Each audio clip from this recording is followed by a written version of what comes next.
Hi there. In this video, we're going to take a look at IELTS Speaking Part 3. And our topic is happiness. So my first question to myself is, would you agree that money makes people happy? My response would be, I'm not sure that money making people happy is a statement that can be generalized. Obviously, for some people, it's the be-all and end-all, while some others see it as a tool that enables happiness. But on the whole, the happiest people are those who have an inner contentedness because of their passion for life and their interest in the world around them. For these people, money neither adds nor detracts from their happiness. And if we take a look at the transcript for that, I've used complex sentences that are built around subordinating conjunctions, relative clauses, and correlative conjunctions. Those are all important things for getting a good score on top of all that content. Let's go on to the next question now. Do you think people were happier in the past than they are now? And my response to that is, I think that people in the past may have been happier than they are now for a couple of reasons. First, their worlds were much smaller, so they were more in tune with what was happening around them. They didn't have a lot of social media input reminding them about all the great things that other people were doing. Ultimately, that meant they could be content with their lot in life and not have constant reminders about their inadequacies. Second, in years gone by, they didn't have all the labor-saving devices that we have now. So they really didn't have much time to reflect on whether or not they were happy.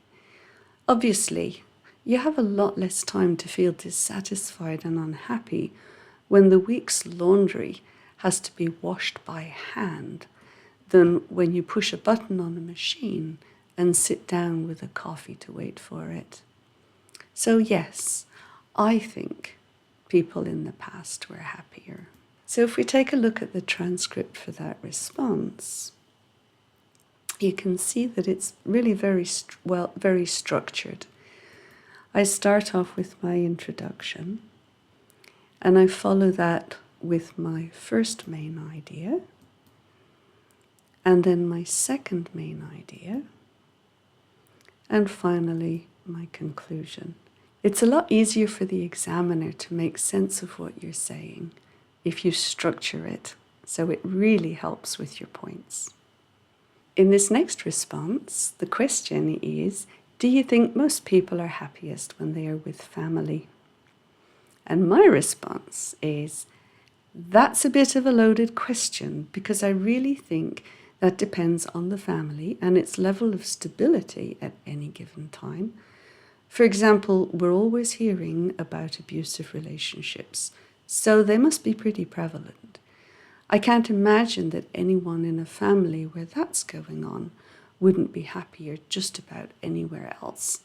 So I guess what I'm trying to say is that families, situations, and relationships differ greatly, and making sweeping generalizations about an individual's level of happiness, contentment, and satisfaction within those families is dangerous.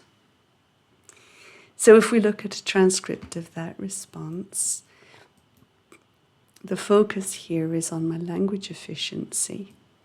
And you can see that I've used parallels and possessives and several reduced relative clauses. And those all help to make my language very, very efficient. The next question is, do you think there's a relationship between a person's age and how happy they are? And my response is yes. I think a person's age and level of happiness may be related. When I think of a young child, I picture them smiling and active without a care in the world. There are few demands on them, and they're typically blissfully unaware of the concerns of their guardians. When I think about adults, I picture them arguing, feeling stressed, and carrying the weight of the world on their shoulders. They're so taken up with work, chores, and finances that they rarely smile, much less laugh. Finally, when I think of seniors, I picture them hugging their grandchildren and grinning from ear to ear. The world of work, stress, and financial strain is behind them. So yes, assuming we're not talking about people with crippling disabilities, I think it's fair to say that there's a relationship between age and happiness.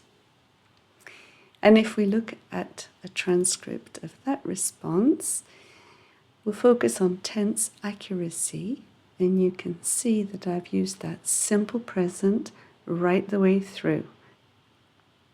So for your tips, first of all, use your vocabulary to advantage. It's a tool, use it. Make sure you know your comparative forms, because there will be a question asking you to compare the past and the present, or the future with the present. Use a range of complex sentences. Use your language efficiency devices, like parallels, reduced relative clauses, and possessives. Use appropriate tenses, and use a clean structure wherever and whenever you can. That's it from me. If you found my video useful and you liked it, please click on the like button. And if you're preparing for IELTS and you need a tutor, don't hesitate to give me a call. I'll put my contact information in the comments box below. So thank you for watching. You take care now. Bye-bye.